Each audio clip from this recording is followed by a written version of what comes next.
Thank you very much, Toby, and thank you to the ALPSP Organising Committee for sticking their necks out and giving me a very wide brief for this keynote talk. I do think that a keynote needs to be a little bit like the BBC, and that's been my goal and is my goal this afternoon. That is, it should inform, it should educate, and it should entertain. I can't say I'm going to do those in equal measures. You will be the best judge of those. Just a little bit about where I've been working in my career. If we look at scholarly publishing in 1972, I wasn't there, believe it or not, surprisingly as it may seem. I worked in publishing for 11 years in the UK, and I've worked 16 years in publishing in the US, though running for the last 11 years or so running my own business, which has involved clients here and in the US, here in Europe and in the US. So I've got this rather unusual helicopter view of what's been going on in publishing over the last 26, 27 years, but not the last 40. So I decided I needed to dig in and ask people who had been around at that time. And the notion of cavemen sitting around saying you've got mail is not far-fetched. When you talk to people, and this really picks up on Toby's point, when you talk to people who were around in 1972 and were involved in scholarly publishing, by and large they'd say it was actually a bit boring. It wasn't anything like as exciting as it is now, and for many of them they would have got out of it as young career people, and if it hadn't changed in the way that we have seen it change. So what we're going to do this afternoon is consider some of the changes in the scholarly publishing over that 40-year period. This is not rigorous, it's not going to be comprehensive, it's highly eclectic, and it's very much based on things that have hit me and that I'm going to give you a camera shot of. There's going to be quick mentions of things and you'll think, oh, missed that, or she's missed that. I am not attempting a kind of textbook version of what's gone on. I'm trying to consider the factors that have pushed for change and then features that haven't changed very much within the communities that we publish for. So I'm going to start off with some data. It's always nice to have a bit of data, isn't it? But first of all, 1975, this is what researchers looked like. Well, actually, some of them did. Elvis was probably never classified as a researcher. But this is what people look like. So that's my point, that you went around and saw. And the ALPSP at the time had 37 member societies. How many have we got now, Audrey? How many? 316 now. The first ALPSP bulletin was published in March 1975, and we've actually got some copies of these going around. They were sort of A4 bits of paper typed up. And the amusing thing about them was the very informal, chatty, very UK-centric. The key topics you can see up here, Batman strikes again, and the whole notion of learned societies being treated in the same way as strip clubs or the AA, which for the benefit of American visitors is the same as the AAA, the Automobile Association. It was all very chit-chat, we're going to get the better of this lot. The purpose of the bulletin, which was stated at the beginning, was that it was not an excuse for the editor to waffle, nor a contribution to waste paper. It was to be a functional journal. And it moved on from this sort of photocopied thing to something which was a little A5 booklet, the ALPSP bulletin, which used to appear, and it was a little tiny thing with tiny typeface that you flicked through. Well, certainly learned publishing has come a long way since then. So on to the data. This is just some straightforward information. It's actually about growth of researchers over a 35-year period. It comes from the Science and Engineering Index, which is produced by the National Science Board in America. They began doing this in 1973, really to help the US government understand their competitive position globally. Note the growth patterns here. The ones that really struck me were, of course, life science, which we might say, well, we know all about that. It's been a big growth industry, and especially so in the States with a focus on medical research. But look at computer science. It's at the bottom, and it stayed at the bottom. And you wonder why there weren't more doctoral holders in academia, except, of course, they were being slurped up by companies who were doing startups. You can make this dialogue. My purpose in showing you this is that this sort of data for any publisher is available completely free, and I believe personally that tracking trends is one of the duties of a good publisher, to see what's going on. So alongside growth in the research base, that growth that we've just seen was mirrored in many other leading economies. So other people were having big growth in life sciences, and it was really according to their research priorities. There's also growth in collaboration across disciplinary boundaries. The ones that struck me here were earth science. You would not have thought that they were the source of major collaborations, but they are. Maths and physics, well ahead of biology, chemistry, and technology. And of course, clinical medicine always lags because it tends to be so country specific. So that's a bit of a background. This is how the numbers of people that we are essentially publishing for have changed over the 35-year period. What was happening to the journals? Well, I'm going to take here as a typical journal, Nature. I know it isn't typical, but I know a little bit more about it, and behind the scenes it's actually quite an amusing story. John Maddox took over as editor in 1966. I met him in the late 80s, and he was always full of wonderful stories of what Nature had been like when he first got there. It was very genteel. There was a huge backlog of unpublished manuscripts, and they presented an outline of a histogram by the month along the window sill, where they were stacked up in monthly piles. Genteel notes were sent to potential reviewers saying things like, the editors present their compliments and beg to inform. It was very unctuous. And trust that the enclosed manuscript would be of interest. In other words, is it any good? It would take months to get anything published in Nature.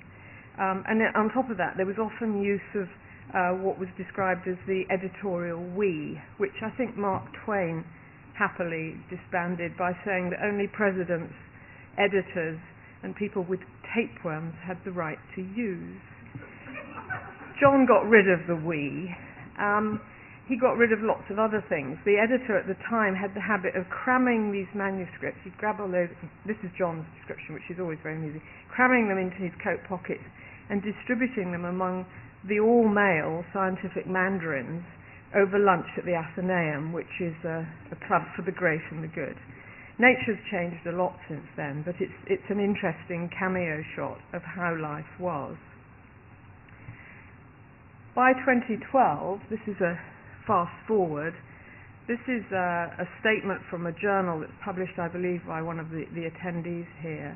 But you can see explicit jostling style of marketing of journal brand and services. And what's happened in that 40-year period is really enormous technological and attitudinal changes in journal publishing, and that's really the fun part of what I want to talk about. Technology has changed a lot, and it really runs through the whole of this talk, but some aspects of it have not been handled well from the user perspective. This example here, authors are doing more and they often don't like it. This is from a published letter to the editor about the submission software that was in use on that particular journal. It's not from very long ago, and I still hear it a lot from scientists, that wrestling with online submission for a journal is a nightmare, and it takes days. But they're so motivated, they will do it. And I think my challenge to the publishers in the room is, considering that this is not an isolated case, I'm left wondering how many publishers have actually tried to submit an article to their own journal. If you haven't done it, may I suggest you do? I think you'll find it salutary. So alongside the slicking up, as I might call it, of editorial procedures that took place in the 70s, it became clear that journals were big business.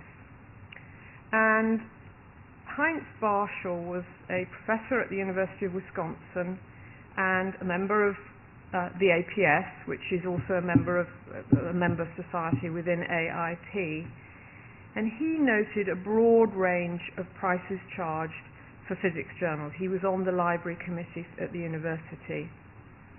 He conducted a survey in the sense that he went through, as only a physicist or a mathematician could do, he went through very, very carefully, took all his numbers, and you can see examples of these here, library subscription cost in dollars, and the cost per 1,000 characters. He did pages of this. There's a lot more than this. This is just a small example. And he published them in the Bulletin of the American Physical Society and at the same time in Physics Today, a shorter article in Physics Today, the magazine that AIP publishes, and a longer article with all the data in the Bulletin of the APS.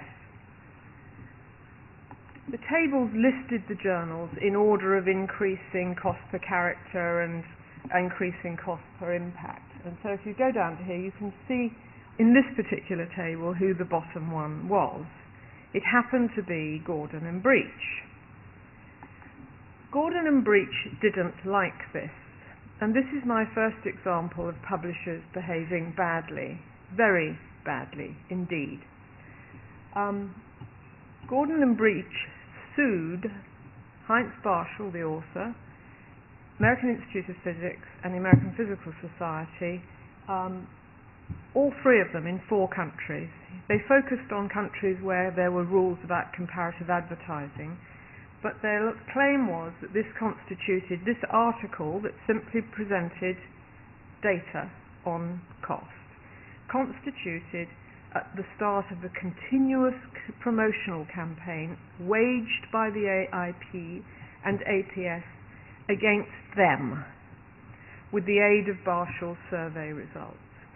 Now this story went on and on. It started in about 1988, and I've still found quite long references to it in 1997. So it went on for 10 years.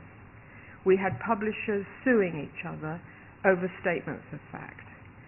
I believe that is just about the rock bottom that this industry has got to in the last 40 years. It was horrible. Nobody won. And it was painful for the AIP, APS, and certainly for Heinz Barschel, and for Gordon and Breach. I think it did them a lot of harm. You can see what the court said, that Barschel had accurately calculated the components. However, in France, there was comparative advertising rules, and so on they went. So what happened to the publishers? Barschel actually looked at a lot of publishers in physics, maths and philosophy just to get loads and loads of data. And I thought this was actually quite interesting. It's a little microcosm of what has actually happened to journal ownership in the past 40 years. So I looked at each of them and noted, not surprisingly, of the 22 publishers, the 9 society and association university presses are all still publishing. They're carrying on their publishing journals. Of the 13 commercial publishers, 12 of them have changed ownership. That's not a big surprise, but it's a high percentage. And only De Gruyter had not. So out of this springs the notion of the evolution of merger and acquisition to increase shareholder value, and in parallel, the evolution of journal portfolios. Good example is Pergamon Press, where I discovered that in 1960 they had just 59 journals, and then with Robert Maxwell's influence and a much more gung-ho approach to saying, right, we're going to build this group, by 1992 it was 418. And this wonderful quote from Brian Cox about publishing large numbers so that the weak could support the strong could support the weak. Mergers and acquisitions began to be mentioned in literature. This journal, Library Literature, became Information Science in 1998. And even in 1970, Business Week ran a story about publishing evolving into an industry of giants and dwarfs, with middle-sized companies a vanishing species. financially orientated executives are taking over where traditionalist genteel editors used to hold sway. What nostalgia.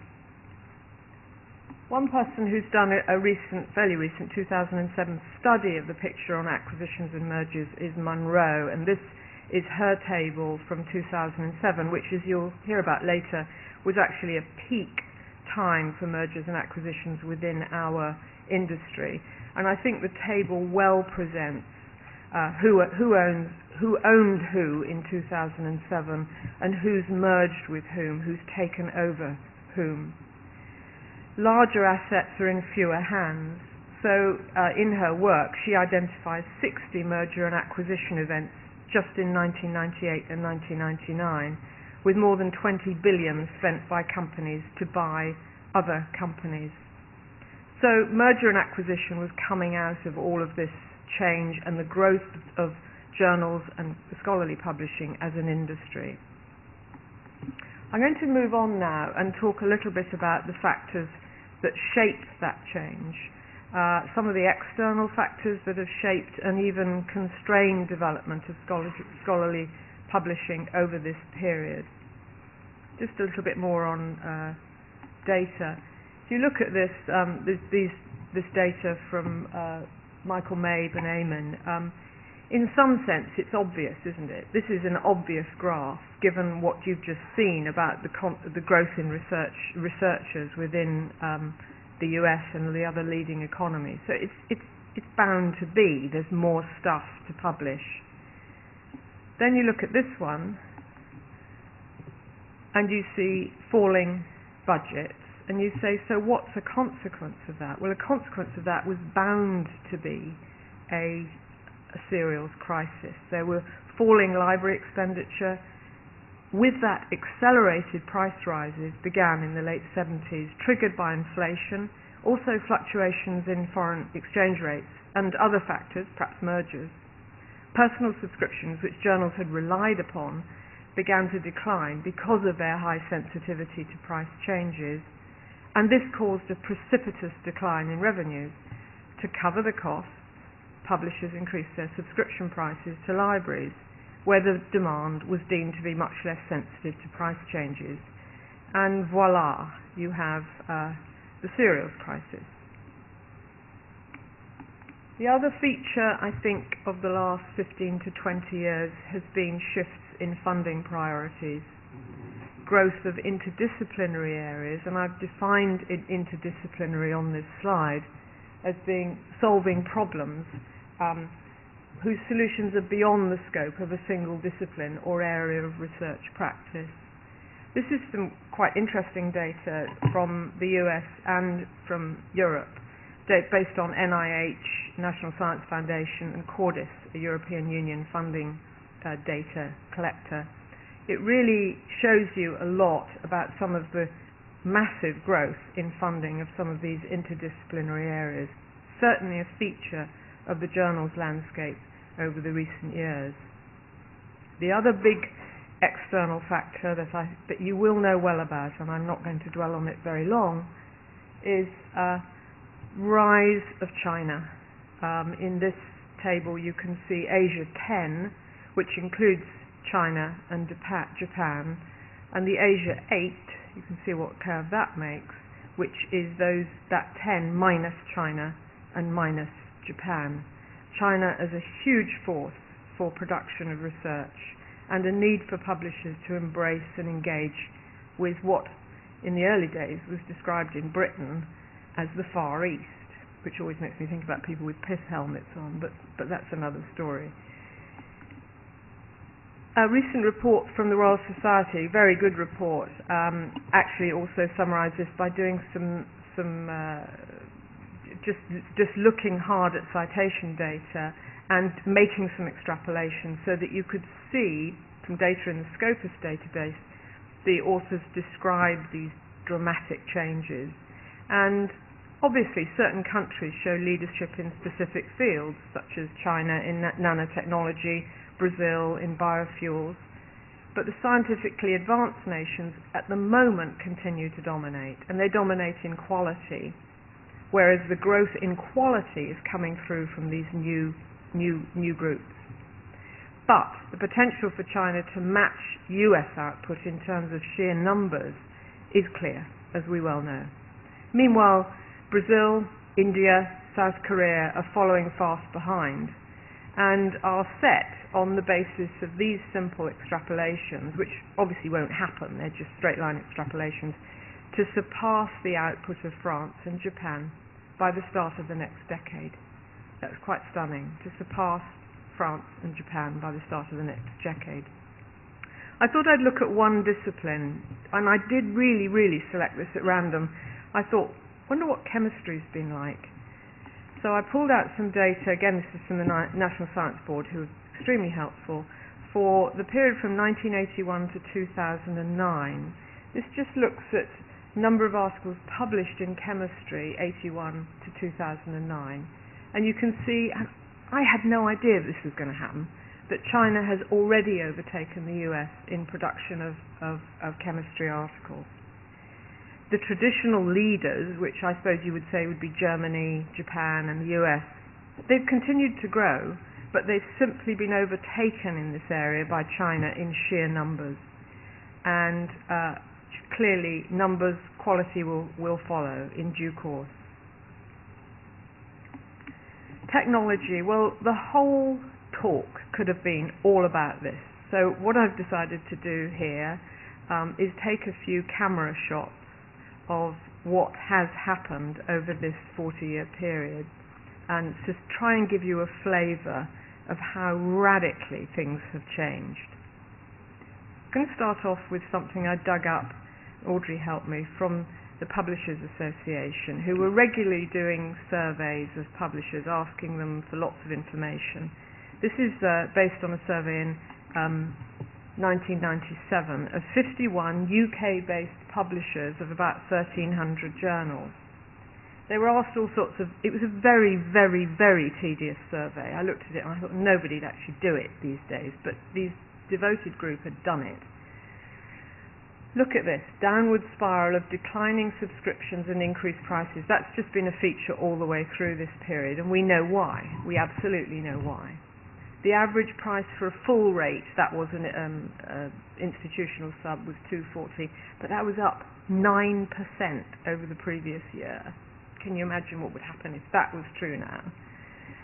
The average number of subs, 466. The income from all online formats, everything, was 1% or less. This is in 1997. And I'm going to ask, how many of you in here design and develop your website in-house? Okay.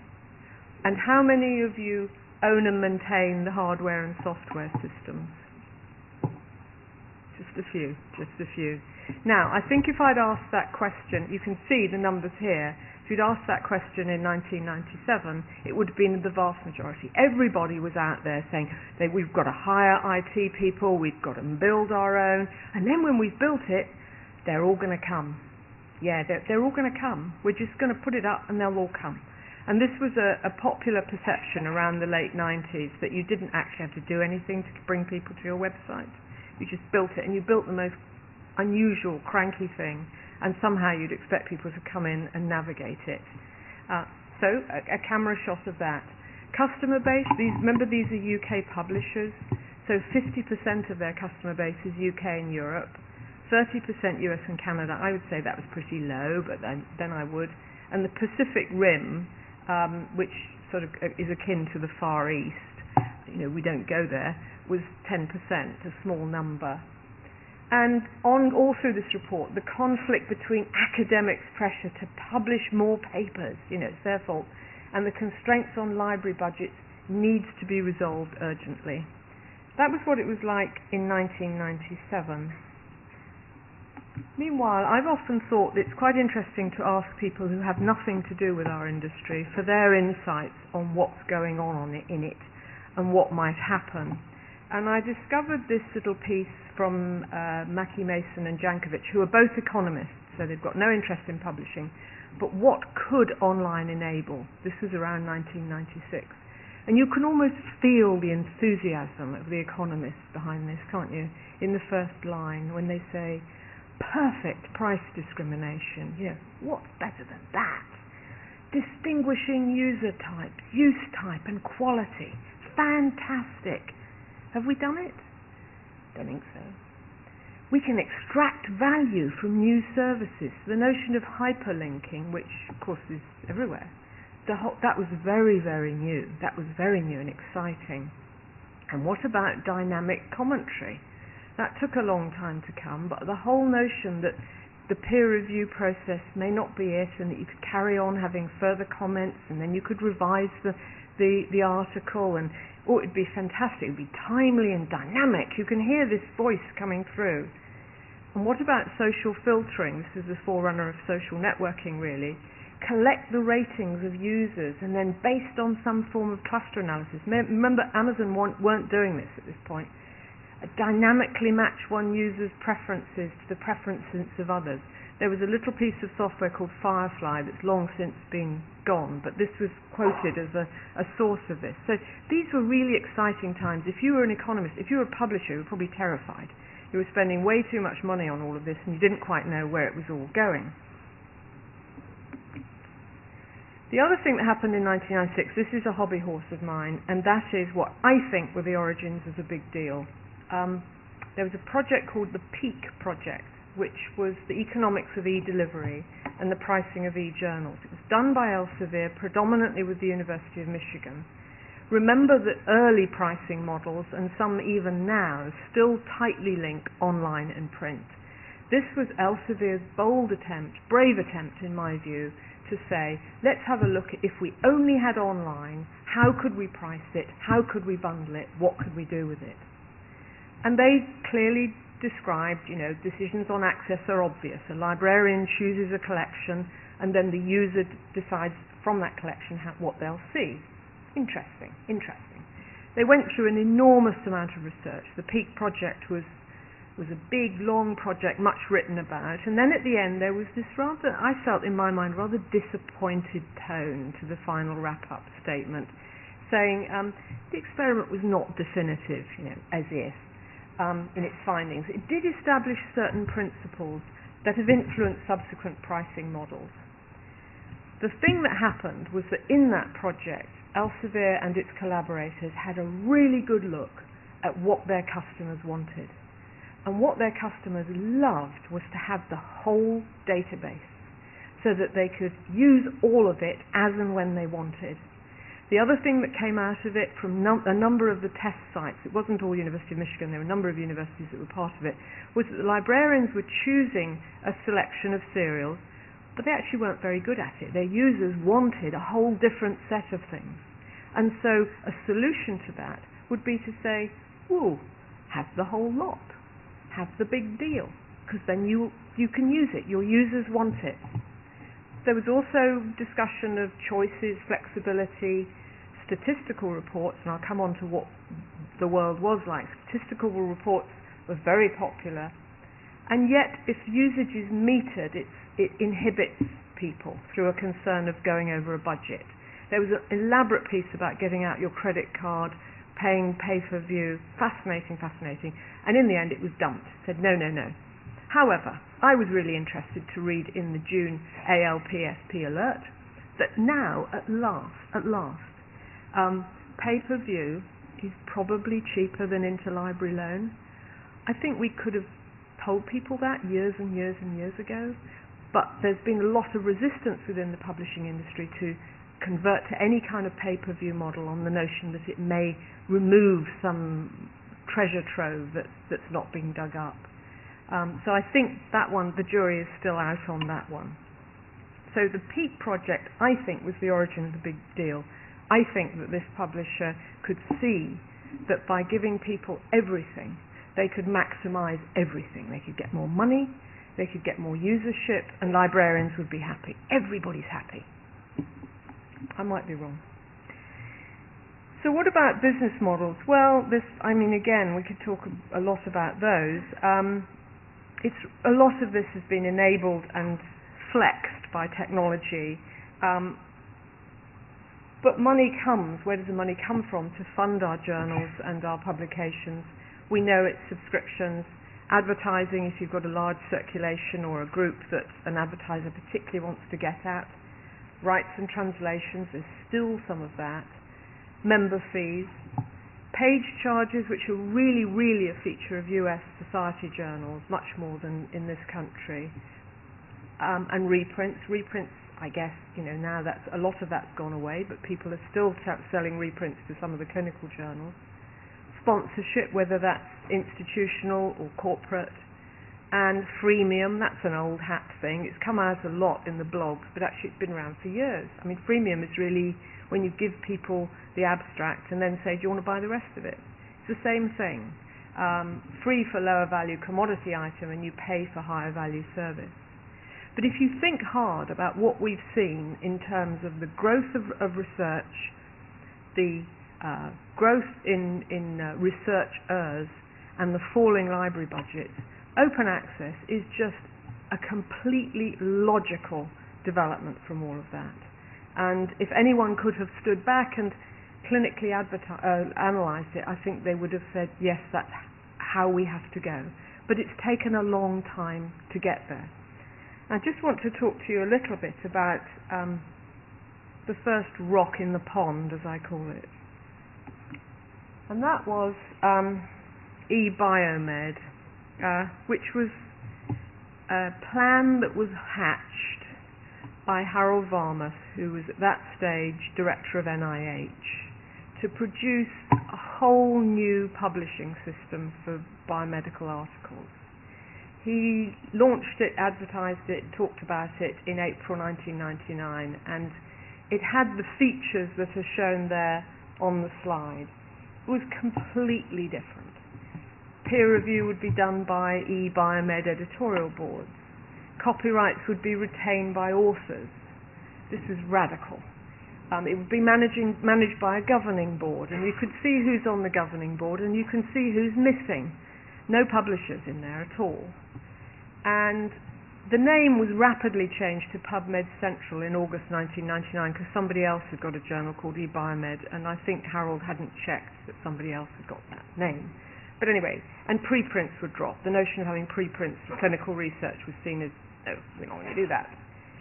I have never experienced such fierce opposition from publishers in a room as at a meeting at the Royal Academy, at the National Academy in Washington when Harold came to present.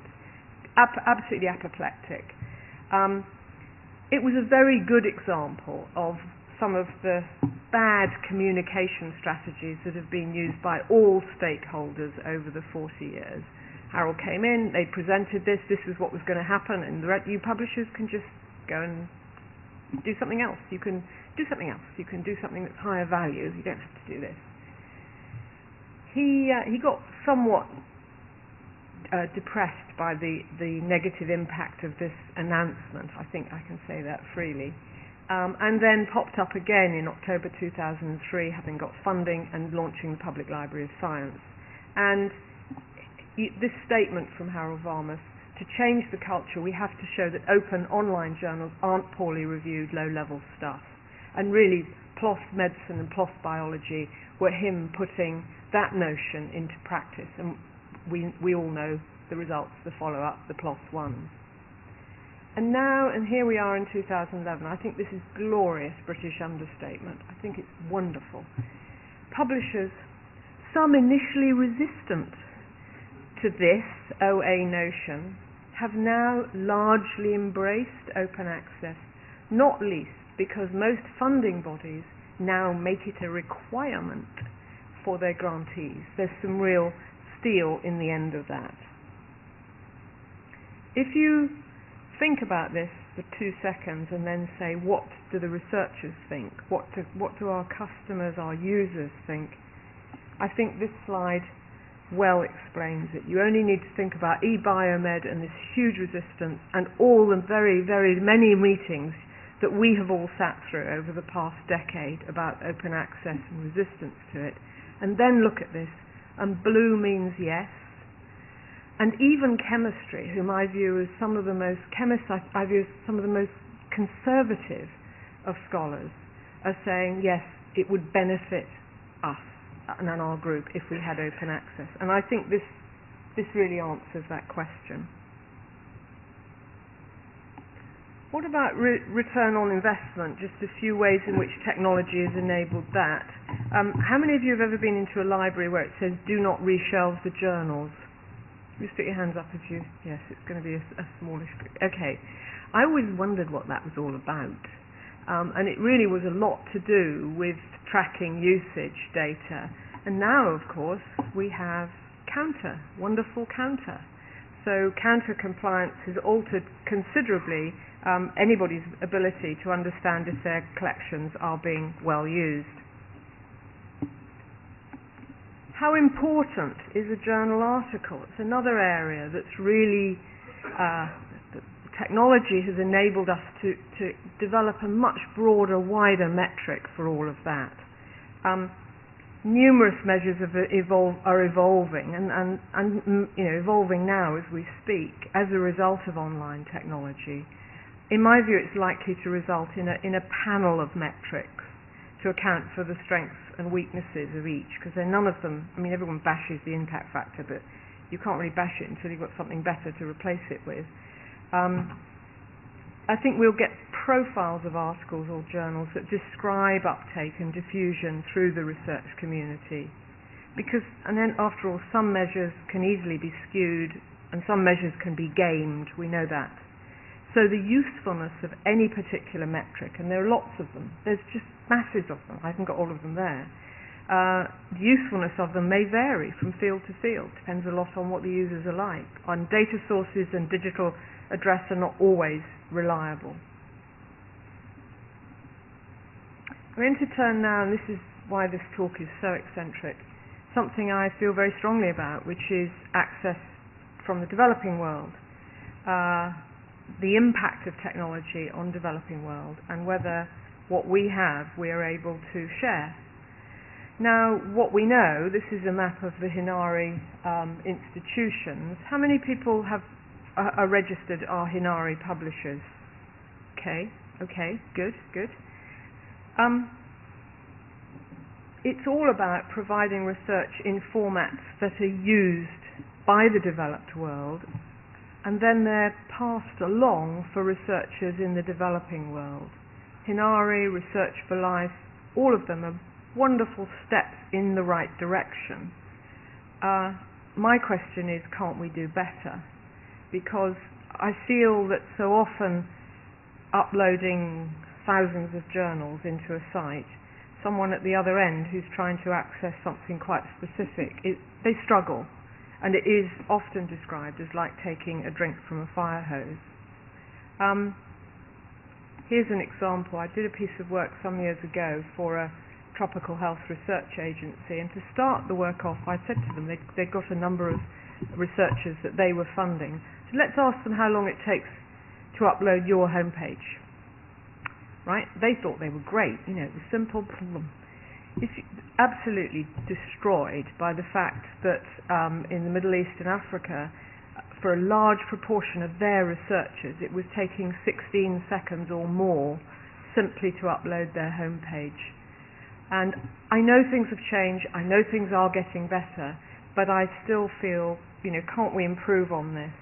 I read again in the ALPSP alert about a presentation talking about Cambridge journals online as an example of a comparatively fast journal site, but one which would take 50 seconds to download in most sub-Saharan African universities.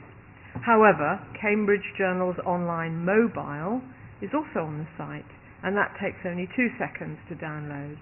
And the speaker was encouraging all publishers to make their mobile sites available online to improve access in the developing world. I feel we could do more.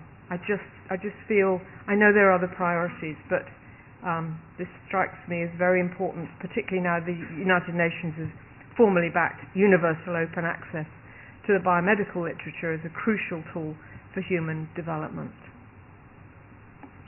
Now this is a fun part. Pricing information has always been opaque. This is a very good example of publishers communicating incredibly badly. It's taken from a librarian newsletter, probably around January 1991. And I just want you to spend a few minutes having a look through this with me. This was a librarian describing what had been happening to their collection.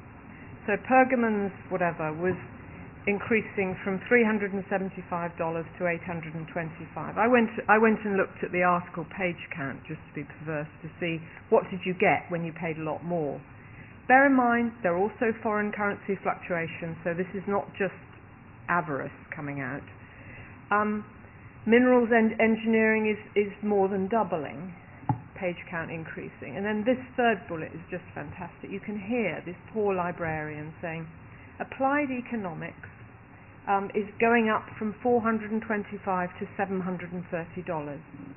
Price went up by 172%, the page count by 6%. It's apparently now a monthly. In fact, it had been for some long time. He or she just hadn't noticed. And it's going to increase to 14 issues for next year. That's what they've been told. It didn't. Included in the subscription price, there's no option to choose otherwise, the title Applied Financial Economics. You like that? These promised extra issues, plus the 2 additional ones of Applied Economics, will double the amount of material. More stuff. You're getting more stuff. This is all well and good unless we don't want Applied Financial Economics and want to pay the lower price. And I say, good point. And there's another example there. This is the sort of way in which publishers were communicating with librarians in the 1991 period when prices were going up really, really steeply. Have we moved beyond this? Have we moved beyond this? I hoped we had. And then I came across this. Another example of publishers behaving badly. You will probably know the story. Ted Bergstrom, among others, was trying to research the price that was being charged for site license access to large collections of published material. And so he went to the state universities in the United States. What you should know is that in most states in the US there's an Open Records Act which overrules any confidentiality clause that may get signed in contracts with state institutions. So no question, the Open Records Act will overrule. What happened was the publishers involved viewed this information as a trade secret, and so they started to sue the state universities. You can see what happened. They lost roundly. I do think this is another example of publishers behaving badly, and I don't know where it comes from, the notion that you can actually not tell something when plainly the law allows it. The case was overturned, and here is some of the data from TED. The exact definitions of tiers differ a little bit from one publisher to the other, but Bergstrom lists here the prices for the top tier among universities. Where a university is named, that's for publishers that don't list a single-tiered pricing structure but have ad hoc unlisted prices that seem to be negotiated university by university, as Ted puts it. So this information, it'll get out there, and I think it's actually pretty interesting when you look at the price differences and you think back to Barshall and you think of all this endless talk about pricing and keeping it secret.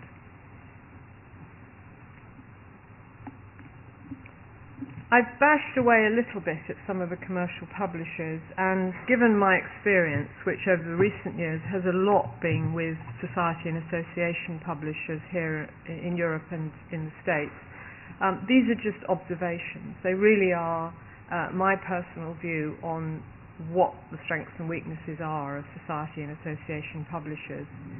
I love Garfield's statement, the not-for-profit's perks of the private profits. Membership, society association have this direct link to a unique resource which they often do not spend time or energy cultivating or using. Size, they're often small, and with that should go nimbleness, and it very often doesn't. and they are mission driven. There's no discussion. It's mission. That's what we're here to do as a society or association.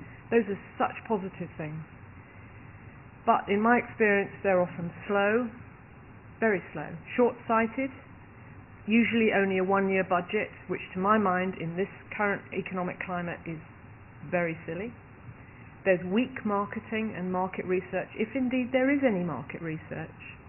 There's weak sales efforts, there's weak business development, or it's slow to develop, and they're risk averse. And of course the final problem with societies and associations is that they're often very political. And that's quite often where I get involved, because somebody's come in and said they've got a marvellous idea for such and such, and they want an independent view on it. But the politicisation of societies and associations simply goes with that front. All right, features that haven't changed. What's stayed very much the same? Well, I think these more or less are still there, despite all the changes we've seen from the previous part of my talk. Readers want accuracy. They don't want to waste time reading bad articles. They want help with information load, probably more now than ever before. They have access to more and more and more.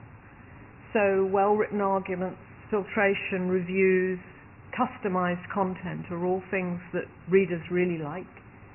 To find what they want promptly and accurately, and an open system, largely with no financial barriers they have to deal with. I'm going to say a little bit about authors, and I know what you'll say is, oh, but they're the same person. They are the same person, but their behaviour is very different according to whether they're readers or authors. Authors want prompt professional communication, objective peer review, a duty of confidentiality, editors that use reviewers. They don't make the reviewers do the work for them, and they are judging the manuscript and the reviewer's comments. And also that rejection is usually easier to accept with a thoughtful reason. Again, always looking for speed of publication. This is a competitive area. Peer recognition.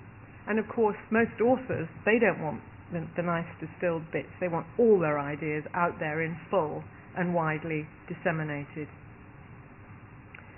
So wrapping up, what can we learn? These are just a few think points that came to me as I was working on this. First of all, you need to know your customers well. Academics are usually slow to get upset with publishers. I think they're very slow. But once they get wound up, they can be very vocal and effective. Avoid cases that invoke the law. You may well lose in a number of ways. It isn't just losing the lawsuit, it's your whole perception within the industry. One-way communication between stakeholders is doomed to falter, and it's not just publishers being, racking up prices. It's examples such as the Varmus e-Biomed thing, which I think is another bad one. Always consider alternative scenarios because change is constant, and be open to new approaches. Experiment in the margin, and beware what I call the echo chamber effect, which is only listening to people who share the same views as you. It's very, very common. Diversify your revenue streams. I think that's more important now than ever, because your business stability depends on it.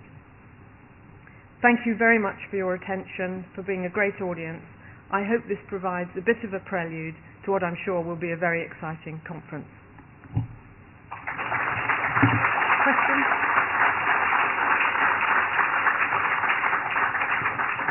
We have time for a few questions if anybody has any. I've sort of rattled through. Fred Dillon, American Institute of Physics. Why do you think, now that we're approaching the fourth decade of the serials crisis, that publishers haven't helped research institutions and librarians show that curve that you showed, that the percentage that a library gets out of research budgets has been declining over 30 years. Right. Whereas research activity, research funding, research articles, all those citations going up 3 to 5%. We, as publishers, I think, have not done as good a job to help librarians make that case to to research I think administrators? that's Why have we failed in helping our best customers?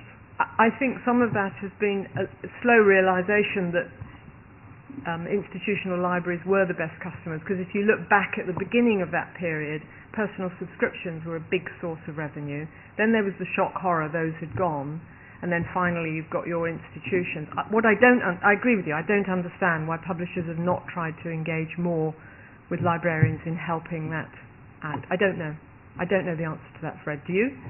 No, but I think fundamentally would help. Yeah. Okay. Sorry, can't answer that. Anyone else? No.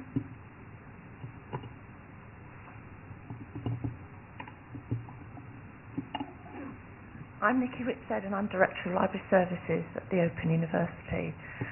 If you're going to help us, you have to show how we derive value for the institution from your publications. Just to show that the numbers of journal articles have gone up isn't going to influence my Director of Finance. He sees there's a particular amount that he is willing to pay for the library, and that's it. The only thing I can do is show how I'm adding value to the academic experience and indeed the student experience by using the data. Mm-hmm. Is there more that you think we as publishers can do? You need to help us with the data. We can't always get the data. So do you use your counter? We do, but not everybody's counter compliant. Right. And we need data in ways which we can use it, and we need to be able to see when it's being used, right, who's using it, and for students, of course, we have to link that into their actual where they are in right, the educational yes, cycle. So week by week, how they're using it. So what you're saying really is more universal counter compliance, yeah, plus a sort of institution by institution profiling, yep, of overall usage, yep, would yep, help you to make your case. Yep. We're developing data wranglers. Okay. Right. So the data wranglers are going to look at how data is used both to support the academic scholarship side, right, from our researchers, but also for the way in which resources are used by our students. And we've got to be, we've got to be on the top personal of that. and the collective. Right, understood. Good, thank you. Hello. Is it working? Oh. Wendy Waugh. Hello. You've talked about the case of Elsevier and the site license being overruled by the Open Records Act. Mm-hmm. Yeah. It's common for software to be licenses to be strictly secret, and hence mm-hmm, databases. Comments? Does the Open Records Act not apply to database No, it does records? not. Not to database not records? to this. It clearly, in all the places where Elsevier tried to sue the state universities, the Freedom of Information, the State Act, overruled it in every case, and so it went to the courts in 2009, and was decreed in. You saw a couple of examples there. Because it has been said to me that the Freedom of Information Act would override licenses as regards databases in the UK. I don't know. There's not been any case about it. I don't know in the UK. Does anyone here know of any cases in the UK where that's been true? No. The state universities in the United States were a particular example, and a particular example not to take on, I would say. Anyone else? Rhonda Oliver, RCN Publishing. Mary, that was really great, very enjoyable trip down memory lane. So, question for you, what's going to be the big thing in the next 40 years? Well, I think technology is going to continue to drive a lot of our industry. I think that certainly the sector I know about, scientific, technical and medical, is continuing to boom. Those things are going to boom alongside each other. I think personalisation, mobile stuff is going to continue. That's obvious. Those things are really obvious. I don't know what the big new thing will be 5 years out. Sorry. If I did, I'd tell you. I just want to ask, maybe you said in your abstract that we take a look and see, you'd grade us and see how we did, and are you able to give us an overall grade? Well, I think if you started it, if it was A+, A+, A minus, we're wrong. I think B minus. That's I fine. think some That's things. not bad. I think that's. I mean, I think it's about. I think it's been a time of great turmoil, great excitement, lots of fun, some horrible decisions, and that's what happens at times of great change. And I would hope that in another 40 years it could be B or B plus. Thank you. Sorry, I've got a question as well. Okay. I come from an institution that publishes data. I'm really puzzled, and maybe you have an answer. Why haven't publishers got into the game of actually publishing data alongside the other knowledge that gets written in long form? I think it's an enormous bite to take. I think that you at OECD would find it much more tractable than the average publisher in this room. And I'm not referring to the major commercial publishers, but for many publishers that I deal with, the notion of curating and managing data is simply a bridge too far at the moment. They also, I think, feel that it isn't their job, that they'll worry all about the peer review and so forth, and the data needs to be somewhere where it's curated in a mega league way, and that it's not on their ticket. That's my current view on it. So I think if there was, I mean, for example, the protein database and GenBank and so forth, they're terrific examples of well-curated data. Will we see more of those opening up? I hope so. But I don't see many publishers scrabbling to say, how do I get this stuff and how do I integrate it? And I agree with you, it's the next step. Thank you.